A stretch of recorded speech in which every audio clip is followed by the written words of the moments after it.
Je v pohodě.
Is it us?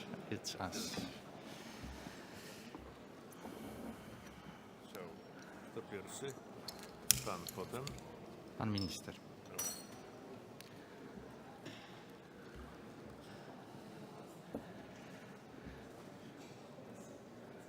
Good morning, Excellencies. Good morning, colleagues. May I ask for a bit of calming down and for your attention. Ladies and gentlemen, in my role as the chairperson of the OSCE Permanent Council, it is a great pleasure for me to welcome you all to the concluding meeting of the 30th Economic and Environmental Forum dedicated to the topic promoting security and stability in the OSCE area through sustainable economic recovery from the COVID-19 pandemic.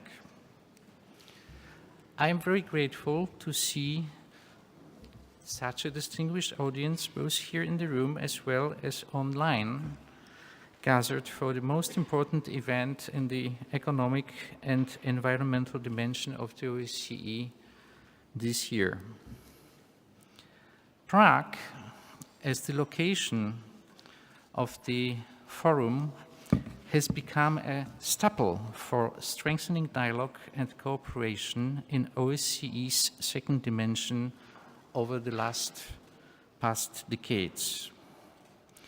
Let me express our sincere gratitude to the Ministry of Foreign Affairs of the Czech Republic and Minister Jan Lipavsky, who is with us today, himself, for hosting us today, which has become a good tradition over the last 3 decades.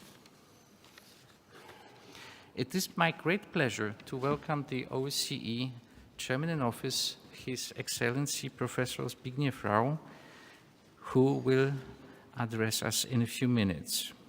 Thank you, Minister, for joining the meeting, which proves the recognition of and at the same time provides a special opportunity to emphasize the valuable efforts OSCE participating states have undertaken in the second dimension over the last decades.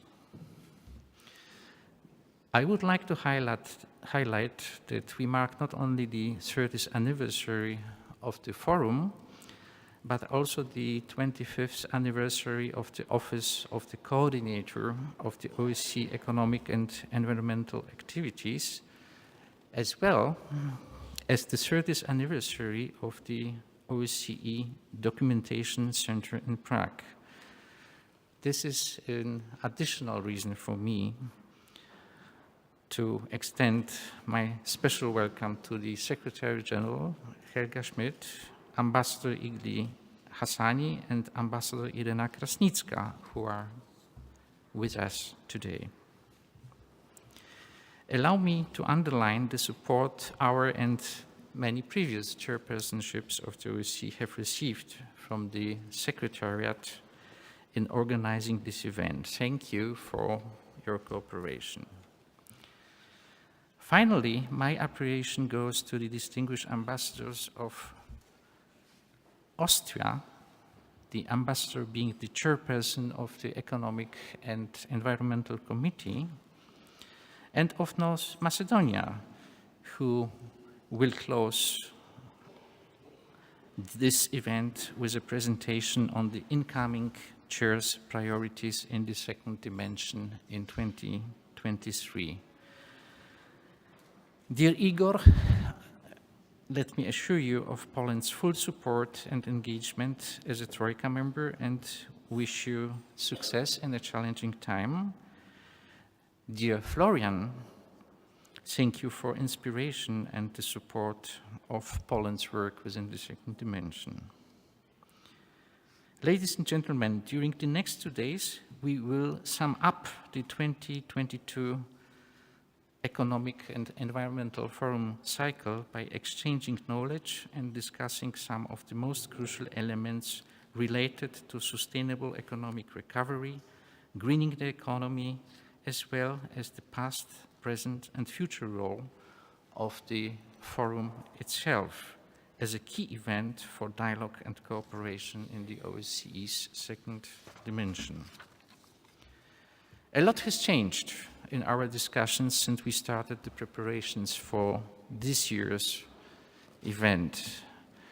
Unfortunately, while the economic pains of the COVID-19 pandemic in many countries have not been fully resolved yet, we have been also confronted with another devastating threat to our common security caused by Russia's aggression against Ukraine.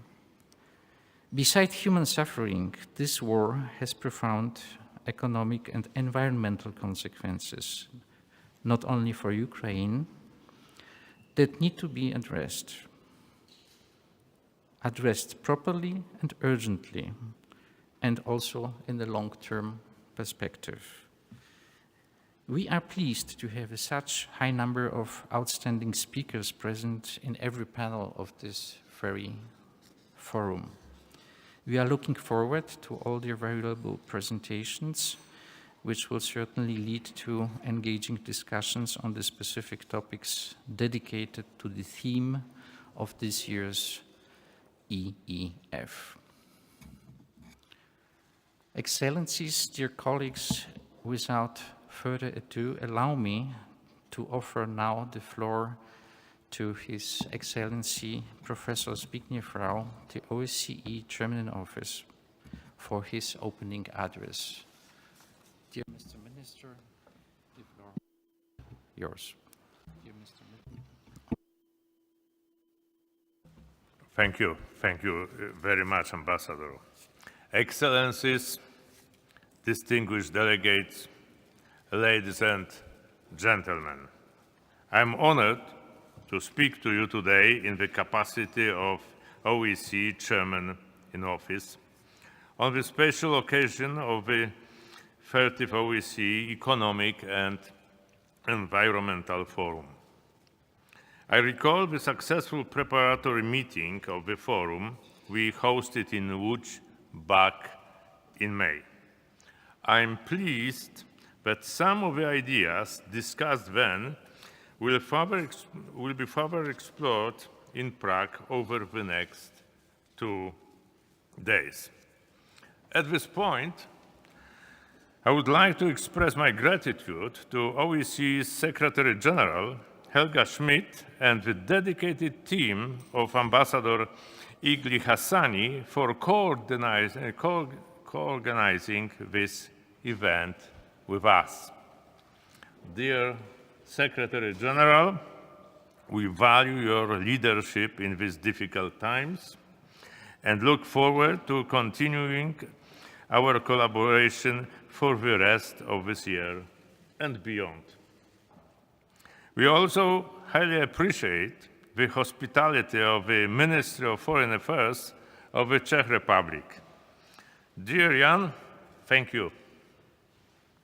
This forum has become the culminating point and highlight of activities in the second dimension each year for 3 decades. Looking back at the dynamics of recent months, what we are facing are not only financial, social, and health challenges, but essential threats to our peaceful coexistence. The negative impact caused by COVID-19 was only a prelude to a larger set of challenges that all participating states must deal with. A more profound threat to security undermines the OSCE's efforts to strengthen cooperation and dialogue to resolve economic and environmental concerns. Russia's illegal and unjustified invasion of Ukraine challenges everything that humanity stands for. This war runs counter to our common values and the desire and right to live in peace. It has caused a humanitarian disaster with a staggering number of deaths and millions of people forced to flee their homes. The Russian aggression will bring economic and environmental harm for generations to come.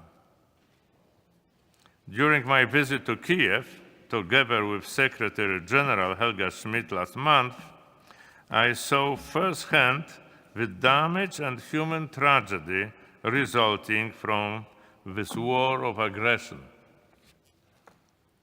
The OSCE can, and I believe will, play an important role in the sustainable reconstruction of Ukraine. This organization is set up to work for security and stability in all its participating states. As chairman in office, it is my duty to ensure that the OSCE is as ready and able as possible to deliver on these commitments. Let's not forget that this war's detrimental effects are not limited to the OSCE area. It is also having an impact on vulnerable people all around the globe, with raising energy, food, and commodity prices causing uncertainty in many world markets. According to the OECD, prior to the war, the global economy was well on track to make a solid, though uneven, recovery from COVID-19. The recovery is expected to drastically slow down this year as well as in 2023. In July, the International Monetary Fund halved its growth forecast from 6.1% last year to currently 3.2%. When thinking about a sustainable economic and environmental recovery, we must therefore also think about a recovery from the atrocities war waged against Ukraine. And this is an issue that concerns all of us. Our efforts must particularly be focused on supporting the Ukrainians who are defending their future as an independent nation. By doing so, they are also defending our fundamental European values. Let me express my appreciation to all our panelists for sharing their valuable expertise and insightful contributions that will further enrich our discussions. We are also thankful to the two deputy ministers from Ukraine for taking part in this forum. They will provide us with a first-hand understanding of what is at stake for the people of Ukraine and, by extension, all of us and our common security.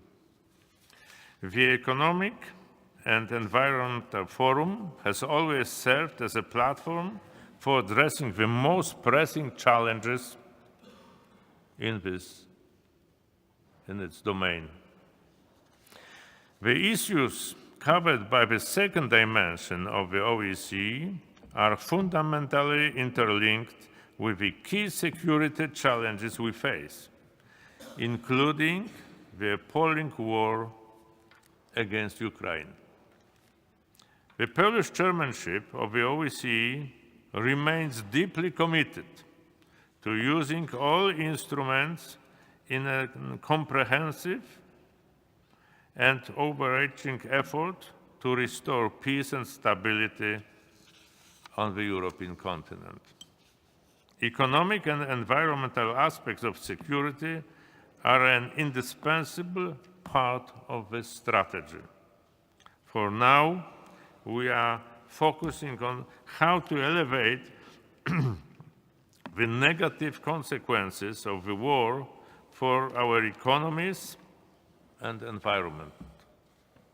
But I believe the time will come sooner rather than later, when we will be able to once again use our potentials to project a better and a more prosperous future. And this is my wish and sincere desire of the 30th anniversary of the OSCE's Economic and Environmental Forum. Thank you very much.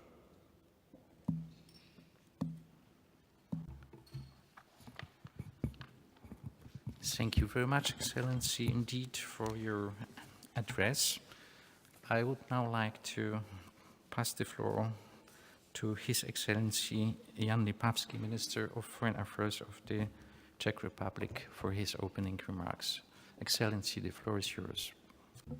Thank you, Excellencies, ladies and gentlemen, dear Zbigniew. It is my pleasure and honor to welcome you all at the concluding meeting of the anniversary 30th OSCE Economic and Environmental Forum in Prague. I'm especially delighted to welcome the OSCE Chairperson Office, my Polish counterpart, Minister Zbigniew Rau, and the OSCE Secretary General, Ms. Helga Maria Schmidt. The main theme of today's Economic and Environmental Forum, which is promoting security and stability in the OSCE era through sustainable economic recovery from the COVID-19 pandemic, was approved by the OSCE Permanent Council already at the end of 2021. At that time, economic recovery from the COVID-19 pandemic appeared to be a key issue across the OSCE region.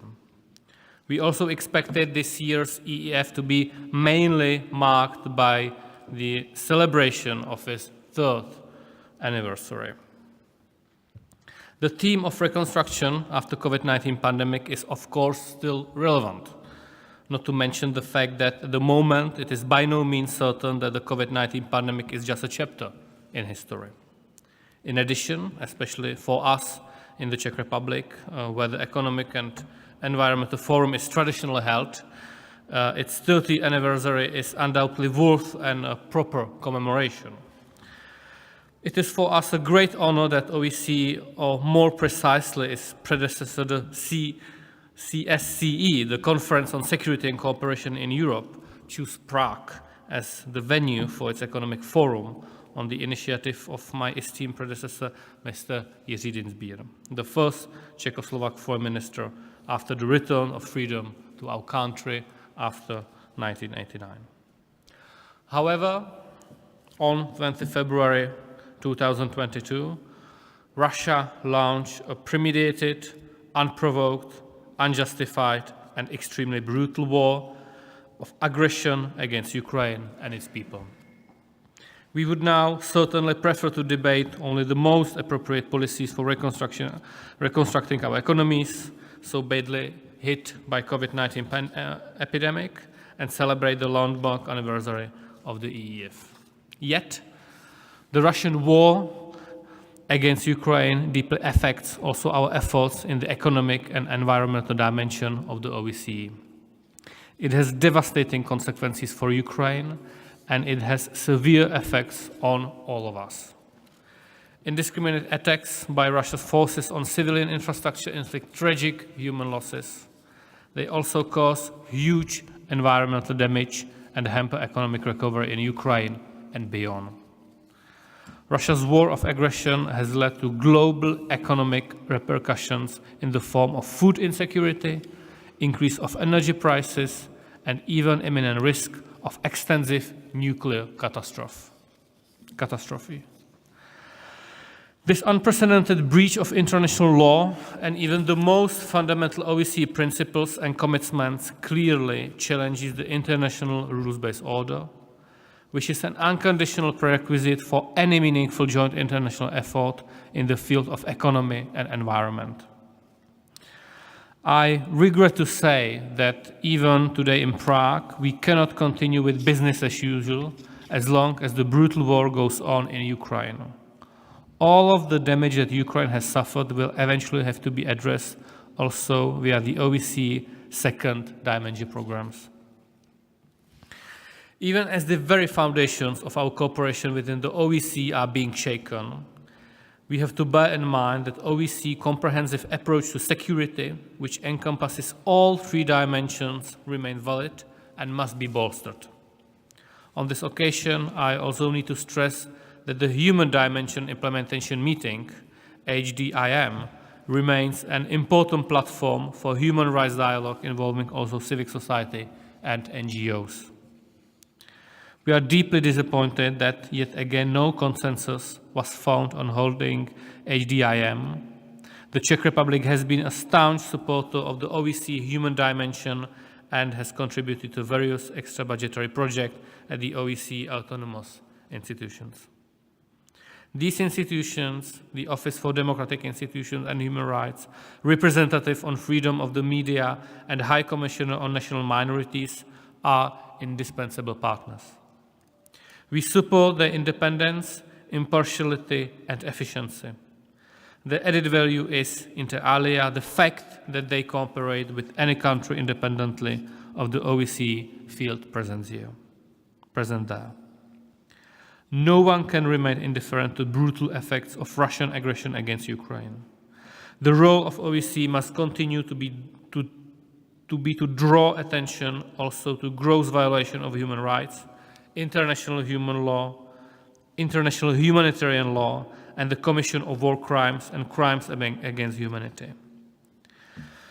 The activation of the Moscow mechanism proved to be an effective mechanism in this regard. We remain extremely concerned with the worsening situation of human rights and fundamental freedoms in the illegally annexed Autonomous Republic of Crimea and the city of Sevastopol of Ukraine by the Russian Federation, as well as other occupied territories in Ukraine. Russia's actions, with the Belarus regime's complicity, must stop now. Moreover, those responsible must and will be held accountable. Likewise, we remain deeply concerned about the ongoing human rights abuses in Belarus. Therefore, we strongly support active involvement of the OSCE in this country. In my speech today, I, for understandable reasons, focused particularly on Ukraine. Although, fortunately, not as dramatically as in Ukraine, security challenges also affect other parts of the OSCE area. The Southeastern Europe region is very important for the Czech Republic in this respect.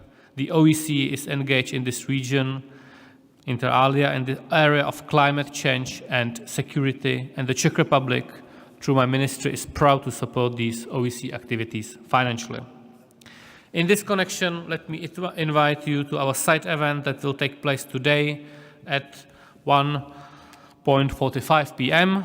today afternoon during the lunch break here in the Great Hall on the topic of security implications of climate change in Southeastern Europe.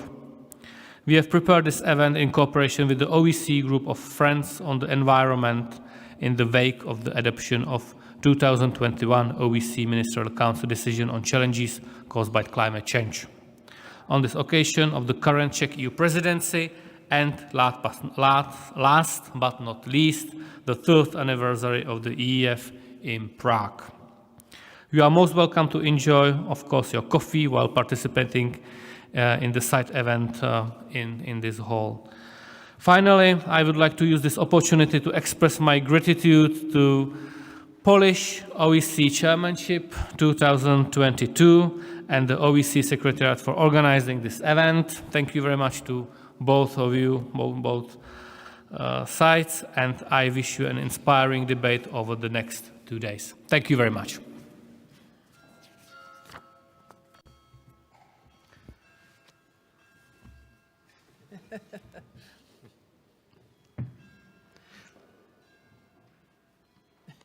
Thank you very much, Excellency, indeed, for your intervention, for your address. I would now like to pass the floor to Her Excellency Helga Maria Schmidt, the OSCE Secretary General. Please, the floor is yours. Thank you very much. Excellencies, distinguished delegates, ladies and gentlemen, I'm also pleased to extend a very warm welcome to all of you to the concluding meeting of the 30th OSCE Economic and Environmental Forum. And let me thank all delegations for being with us today, in particular the Czech Foreign Ministry for its hospitality in the wonderful city of Prague. And a big thank you also to our CIO for being here with us today, because his leadership is critical in these times. Dear colleagues, I must be frank with you. I think that this year we missed a unique opportunity to leverage the role of the OSCE to sustainable economic recovery from the COVID-19 pandemic.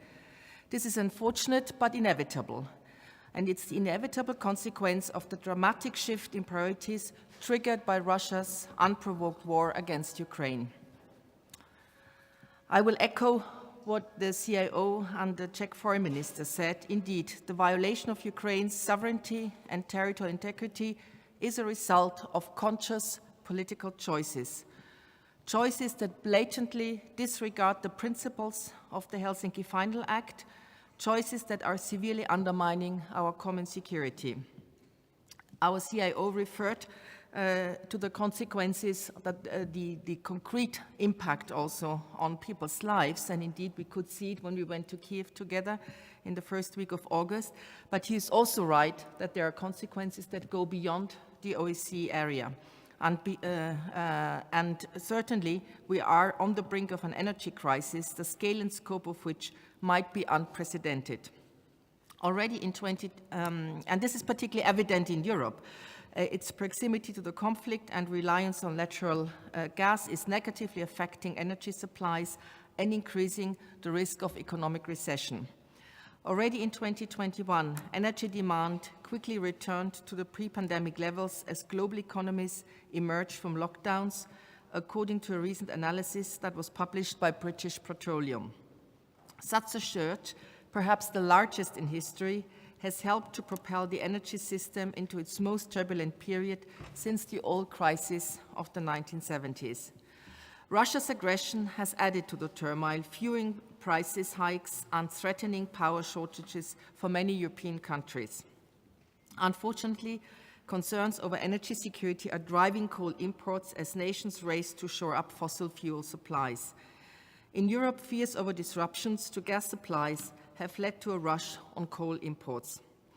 The war has cast a cloud of uncertainty over the global supply of resources that are necessary for the energy transition.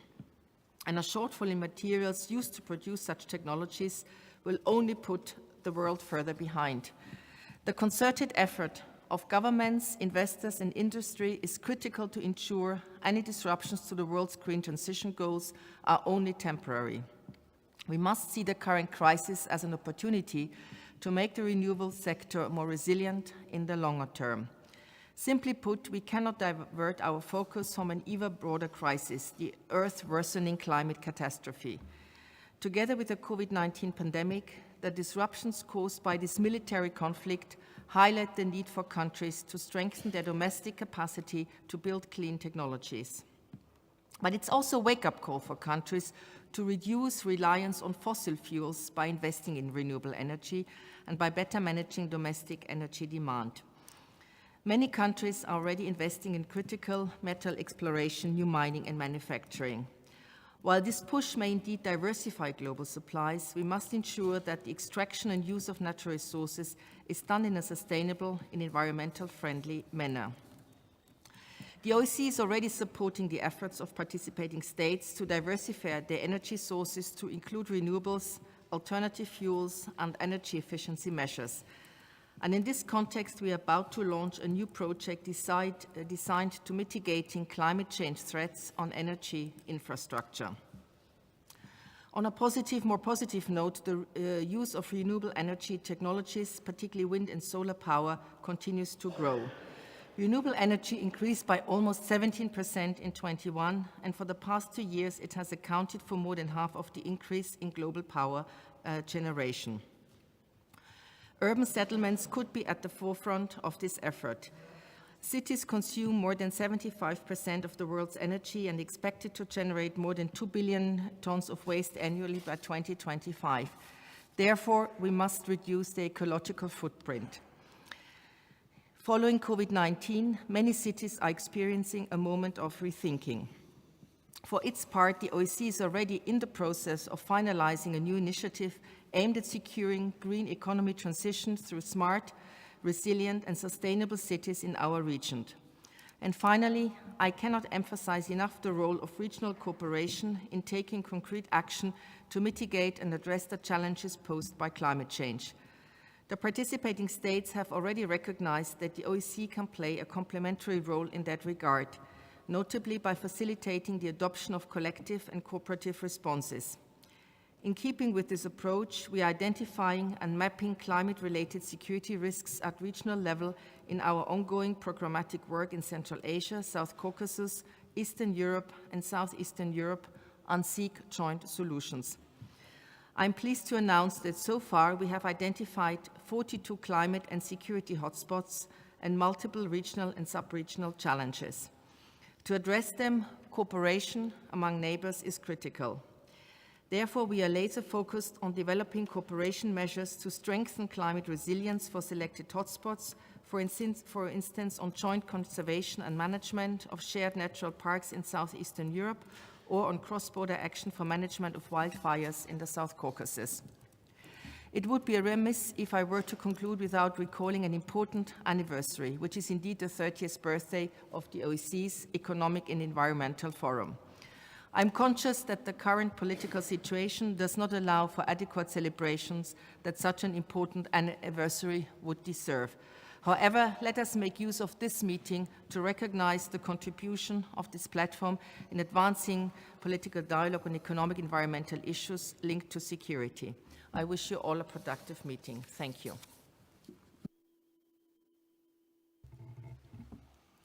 Thank you, Excellency, for your opening remarks. It gives me pleasure now to welcome our distinguished keynote speaker for today's opening session, Mr. Jarosław Demchenkov, Deputy Minister of Energy of Ukraine, with us. The Minister will address us from Ukraine. Therefore, I would also kindly ask all participants who joined us today online to mute their audio and disable their cameras while attending the meeting and the address, which helps avoid background noises and improves quality of the data connection. With this, now I would like to share the floor and the screen with our keynote speaker. Minister, Excellency, the floor is yours. My greetings to all the participants. Happy to join you at this great event. Excellencies, thank you for your word of support to our country. It is a real honor to be addressing. I want to thank the OSCE, whose special monitoring mission has been working in Ukraine since March 2014, putting an effort to prevent full-scale Russian aggression and visited Ukraine during wartime. In 2020-21, we saw a new pandemic sweep the globalized world and threaten sustainable development. It is crazy how just a single bat could cause such large-scale consequences. And today, the world is facing a pandemic that stresses sustainable development even more. This is a pandemic of authoritarianism and pandemic of diminishing democratic rights and freedoms. In February, Freedom House, a watchdog, published a report saying that autocracy is making progress in the struggle against democracy. And authoritarian leaders are working together to consolidate power and increase an attack on democracy and human rights. And literally, right after this report was released, autocratic Russia began a full-scale war in Ukraine. This resulted in massive civilian casualties, war crime, and destruction of Ukrainian critical infrastructure. I want to use this opportunity to stress once again that Russia is attacking not only Ukraine, but the global order, international law, freedom, and democracy. Russian goal is to spread the pandemic of authoritarianism and global instability. Russia and its satellites pose a threat of all mankind today. It's hard to believe that just one man could cause such global consequences. But unfortunately, same as with the Wuhan bat, that's true. The modern world is too interconnected, and such events have a ripple effect across the world, and Putin's action threatens the rest of the world. Today, this multi-level threat from Russia has become obvious to almost everyone, even to those governments that flirted with Russia in the past and hope to keep separate the political and economic components in relations with the Kremlin. But Russia has only one economy, and it's oriented not on improving the lives of its citizens, but on beefing up its military. And there is no aumentare la propria and there is no purely economic ad goals. aumentare la propria These are imperialistic goals that can be addressed in loans, cheap gas, and quasi-infrastructure projects like the Nord Stream. Russia is also fighting against climate neutrality and sustainable future of as such. The whole economy of modern Russia is driven by hydrocarbons. For the Kremlin, every step in the direction of climate neutrality is a nail in the coffin. That is why Russia will always oppose any shift to sustainable energy. And Russia will especially try to use its leverage now on the eve of the winter season, hoping that higher energy bills and lower temperatures in homes will shift public attitudes in Europe, and the EU leaders will have to agree to Russia's energy blackmail. This situation clearly shows that a carbon-free future and sustainable energy is the only possible way forward to make sure that energy is not used as a weapon and human development does not pose a threat to the environment. The Irish Energy Ministry once said that no one has ever weaponized access to the sun. No one has ever weaponized the wind. Perhaps a move to the clean energy will be the greatest peace plan the world has ever known. In this new reality, the eventual phase out of hydrocarbons must happen sooner than we planned. New technologies must stay ahead of existing challenges. Even before the war, Ukraine focused on phasing out coal and decreasing the energy supply of decreasing the usage of gas. Even now, we are planning our recovery as a sustainable and green system. And we are planning to boost the role of renewables, invest in energy efficiency and faster digital innovations. Our recovery will match the overall push for decarbonization. Our plan is not to restore Ukraine's energy industry as it was before the war, but to build a sustainable industry fit for the 21st century. And coming back to the realities of today, the war is still going on. Unfortunately, the war is still going on. During the 6 months of the war, more than 5 million people lost electricity supply. But every time, as soon as the shelling stopped, our repair crews were fixed the damage. And today, our energy sector continues stable operation and remains resilient despite everything. I want to thank the countries and organizations that have helped and continue to help us with equipment and facilities, including support which provides within a special fund created by the Energy Community Secretariat. This is especially important now as we are preparing for winter. Russia's attack shatter against the shield of our unity. Russia's ability to wage war is gradually decreasing thanks to sanctions, because civilized countries are moving away from Russian bloody energy. Mankind overcome COVID through solidarity. When the virus crossed national borders and became a challenge for everyone, and at the same time, it became an example of cooperation and support when different governments, different organizations, and groups of scientists worked to create a vaccine that was available to different countries regardless of their GDP level.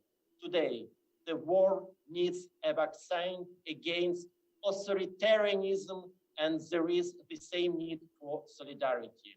But the record shows that the COVID pandemic, such as our current war, does not put life on hold and can be force us to abandon the principles of sustainable development. On the contrary, these global shocks show us that there is no alternative to sustainable development. We need a world where energy is not used as a weapon, a world without energy poverty, a world where clean, sustainable energy is still affordable, where energy consumption and comfortable living do not destroy the planet's ecosystem. In a world like this, there will be no place for hydrocarbon dictatorships, because the main source of their power will disappear. And the pandemic of autocracy, the attack on democracy, will be stopped. It is hard to find a more convincing reason to stand for sustainable development. Thank you so much.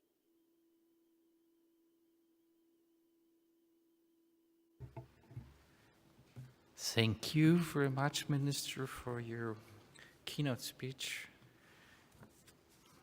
It has worked well with hearing you, so we are happy. Now I would like to please allow me to express the gratitude for the inaugurating intervention, and I would like to introduce a very short technical break for 1 minute to enable the representatives of media to leave the plenary hall, if we have any, and then I will open the floor for delegations for their statements.